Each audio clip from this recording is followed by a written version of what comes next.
It is time for Tim and Sid.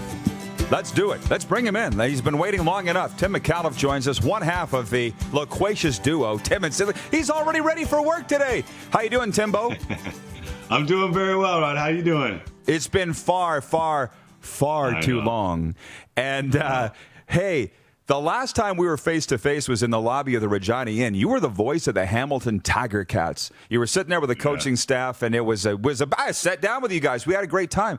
What were those years you were the voice of the Hamilton Tiger Cats? Because I don't think people know enough about that. You know what's funny is I'm trying to remember the exact years I was there. The memories that I have of that job and being in the CFL and around the CFL, there's a lot of Saskatchewan memories. Without a doubt. And having a drink with you or sitting down with you in a lobby with the coaches, one of those. My favorite memory maybe of my time with the Hamilton Tiger Cats, and I was there when Ron Lancaster was the head coach, and then he was replaced by Greg Marshall. And I stood in front of Taylor Field with Ron Lancaster for about an hour on a game day. And it shook me to my core how revered the man was in Saskatchewan, and gave me a real understanding of, first, the community, and two, what the CFL meant in different areas of the country. And Hamilton's one of those pockets that really appreciates the CFL and what it is. And I got to appreciate that a lot working for the Ticats. But seeing it around the country, and especially in Saskatchewan, where you guys know pretty well how much it means to the community. That might have been one of the coolest things that I ever did. And as soon as you brought up coaching staff and sitting down, all I could think of was standing in front of Taylor Field with Ron Lancaster. It's so special, and it doesn't take much to feel it when you're in it. But I remember from that conversation, because I had this wristband on, and one of the coaches said, "What's the wristband for?" I said, "It's for the Craven Country Jamboree. It's going on this weekend, 20 miles out of town." And you smiled and you said, "Oh, bracelets. That's always a good time." You didn't know what it was. Hey, Tim. Hey, I saw your interview. It's usually a good time. It usually means free stuff, too. But whatever, I don't know. Always a great time. Yeah, absolutely. So I was actually watching Sportsnet Connected this morning, pounding away at home in my home gym that I've built here in the pandemic. Nice. And you had Elliot Friedman on talking about the slip by Bill Foley about the Canadian Division for the National Hockey League. So what do we know now about Foley's slip? And do you think it was that catastrophic to the NHL that he let that out? No, I think a lot of people were thinking it. And then I heard you guys talking about the idea of the all-Canadian division. I think people understood that might be a possibility. And I think what he said was basically what people are talking about. I don't know that he knows more than, say, you or I or anyone else out there. I think they're having a bunch of different conversations right now because they have to. They have to have a plan A, B, C, D, E, and F. And listen, I don't know that the pods aren't something that they're looking at. I think that the pods could be something like you play in the Canadian division for a little while, and then you rotate and you go through a different city. What I do know is this, Rod. There's a lot of owners that are scared bleepless because they need the revenue from fans being in the stands to make their product work. Like, let's be honest, in parts of the United States, this is a gauge-driven league. Like they need those people, those rear ends in the seats. And I think that right now, Gary Bettman and the NBA and the NHL and all these leagues are just trying to figure out how they're going to get back to somewhat normal. And in some cases, how we're going to sustain what we've already set out. How are we going to pay the bills? How are we going to pay the players what their contracts say if we can only have 1,000, 10,000, 0,000 people in the stand? Sure. Well, the contracts say, just in the case of the NHL, hockey-related revenue. The way I read that way at the start was if the hockey-related revenue falls here, you're getting paid half a here. Sorry. Yeah. It sucks for everybody. But the interesting thing about all of that is that the NHL salary cap is flat. They're the first league to say it. You're going to hear it for Major League Baseball. You're going to hear it for NBA, and you're going to hear it for the NFL. At some point, it just tells you where the dollars and cents are in the NHL related to those other three leagues. That's where I see it going. But let me just say this. Let's just say they're playing full rinks best case scenario, how would you feel about a 7-team Canadian division? Hockey Night in Canada, Montreal, Vancouver, doubleheader, followed by Flames, Sens. Like, wow, this is what we dreamt of. My bosses would probably be pretty happy, and I'm sure they've got a say in all this. To me, it'll be fun to watch that. I don't know how long the fun will last. I don't know if you'll want the divisional rivalries back, but you got to think that, I mean, there's already built-in rivalries in a lot of these places anyway. Battle of Alberta, and then crossing over, I don't know how many fans you'll have in the stands, but when the Leafs and the Habs go out west, like it is a fun time in the building. So if there are butts in the seats, it'll be real interesting to see how those teams handle the Leafs coming to town if there's only 5,000 tickets available, or if there's only 4,000 tickets available, or the Habs going, to Edmonton. We'll see. It'll be a lot of fun to watch. I don't know if we could do it for more than 1 year. And the other thing that I wonder about is the travel. And you talked about the dollars and cents. If there's one way, and maybe this is where I agree with Clark a little bit, is if there's one way you can save, it could be pod play, where teams go into a city and they play 3 or 4 games against more than just one team. And that might be a way to save on flights, hotels, stuff like that. Well, this is what I have learned, and it's been beaten into me by the health people. Rod, you are not a doctor. STFU. And I'm sure the same thing applies to you. So, like college football, they've got 5, 6, 10, 12,000, and they're huge stadiums. So NHL arenas, because they're enclosed, it won't be that many people. So I don't know what they're going to do eventually here, but they are saying they're going to be on the ice. Obviously, they have a plan that you and I aren't aware about, as you said. But outside of all this, Tim, can I ask you a question? What is your favorite topic? Like, if you could do 3 hours on one thing, if it was NFL football or NHL hockey or CFL football, what's the one thing that would be the easiest show for you because you follow it the most? Is there one? I'm like, if you look behind me, I got like kind of my man cave set up, and I have a little piece of every sport in there. Like I got Bill Russell over one shoulder with Wilt Chamberlain. I got Walter Payton over another shoulder. Where's the other one? I got Wayne Gretzky and Mark Messier over the next one. The greatest man alive. I love sports. Like, I don't know if you made me choose, I might want to fight you before I had to choose. like it's just I grew up playing every sport. I wasn't good at any of them. So honestly, it's really hard for me to choose. Do you know what bugs me the most, and would be a real interesting conversation for me, is why we as Canadians have an inferiority complex when it comes to sports outside of hockey. That one conversation to me always makes me supremely passionate. And from my history doing USports stuff, that I've been up close and personal, and it's a passion of mine. I can't comprehend why we don't take the same "we're better than everyone else" like we do in hockey to any other sport. Wow.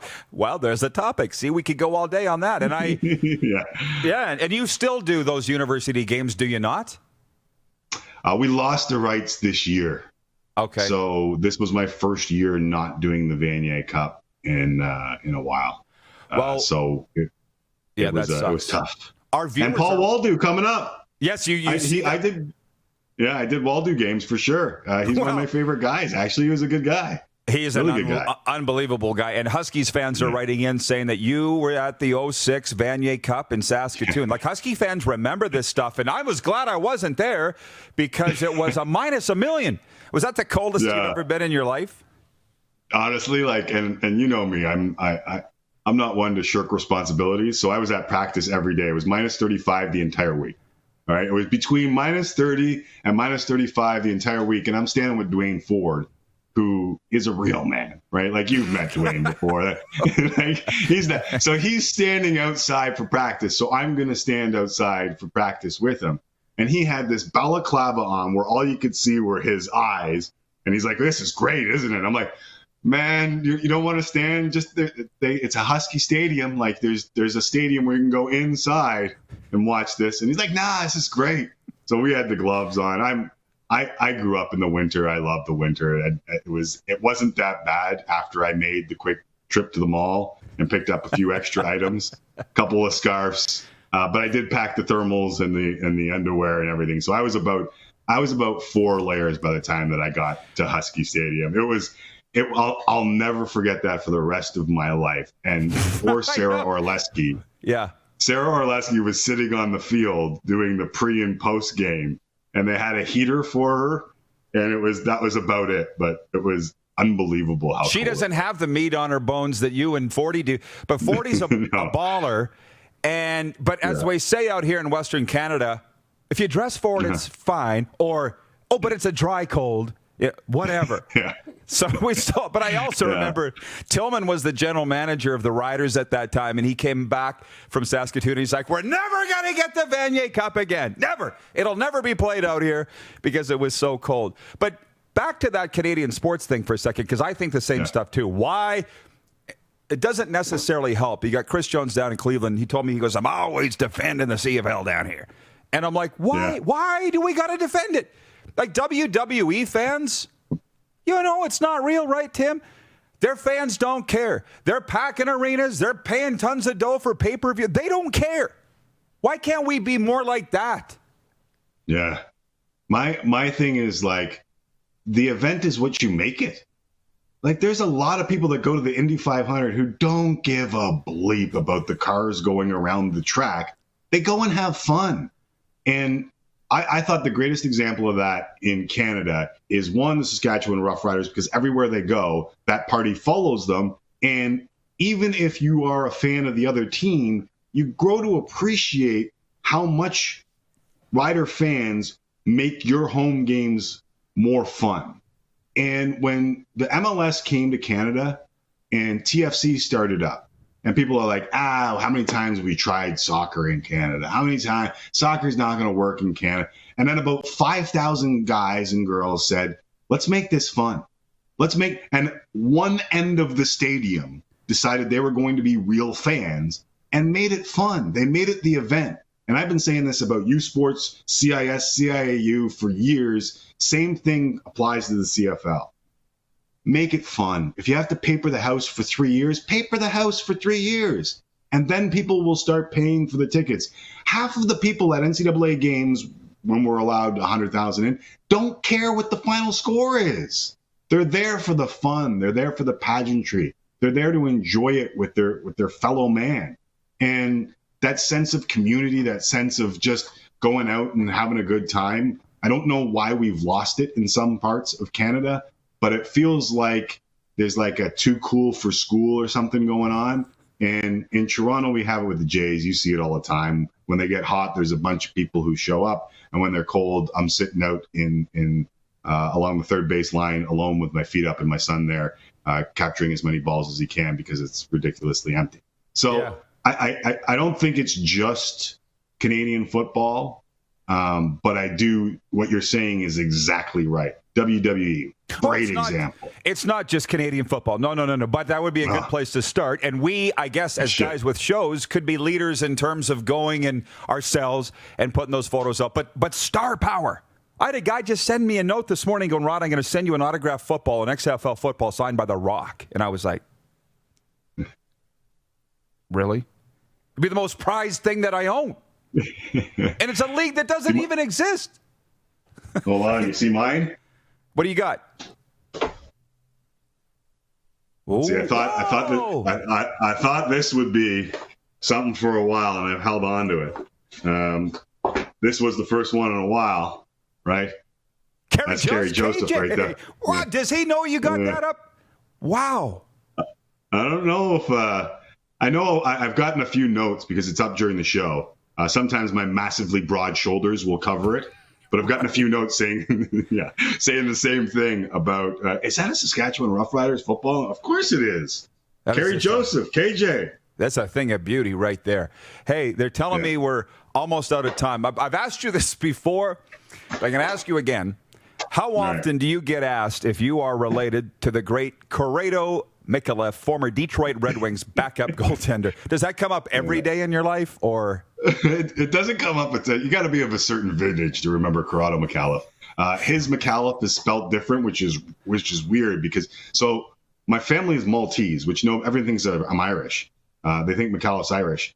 Micallef's actually Maltese, and Corrado Micallef, also Maltese. I think someone just dropped an L at some arrival point in Canada, and all of a sudden he's Micallef with one L and Micallef with two L's. But my brother played running back at Western. And do you remember the great Paul Hendrick? He worked on Leaf broadcasts. Yeah, he used to do sidelines. Henry Tweets, all right? The great Paul Hendrick did the sidelines for OUA broadcasts. And my brother was a running back at Western, and he trashed Waterloo for like 175 yards and 3 touchdowns in his freshman year. And so he gets the interview with Henny. This is a big deal. And Mike, great game. Wow, I just followed the line, blah, blah, blah, blah, blah. And then the second question was, any relation to Corrado Micallef of the Detroit Red Wings? So my brother went through the same spiel that I went through right there. So his 15 minutes with fame were filled with a question about Corrado Micallef. A backup goalie, I believe, for the Detroit Red Wings. Yes, he was a back. He might have got 2 years. I had his card. I had his card. When you talk about vintage, OPG. Tim, this has been way, way, way overdue. But I got to tell you, watching every day out here, huge fan. Glad to count you as a friend, and thanks for the time here today. Yeah, and I know the legend of Rod Pedersen, and whenever I tweet out the legendary Rod Pedersen, I mean it. It's been way too long. I appreciate you having me on the show. Let's do this more often because it felt good to reminisce. I would love to, buddy. Thanks. Say hey to Sid for me. I love the success, by the way. I love what you guys have built. It's amazing. It's awesome, and I'll say hi to Sid if I have. Thanks for the help. Thank you, buddy. Tim Micallef joining us from Toronto from the legendary Tim and Sid. Time for Tim and Sid. TV and radio, baby. Oh, yeah. I hear it every day. I hear it every day. You're watching Rod Pedersen On Demand. For more of The Rod Pedersen Show, visit rodpedersen.com or follow Rod Pedersen on social media.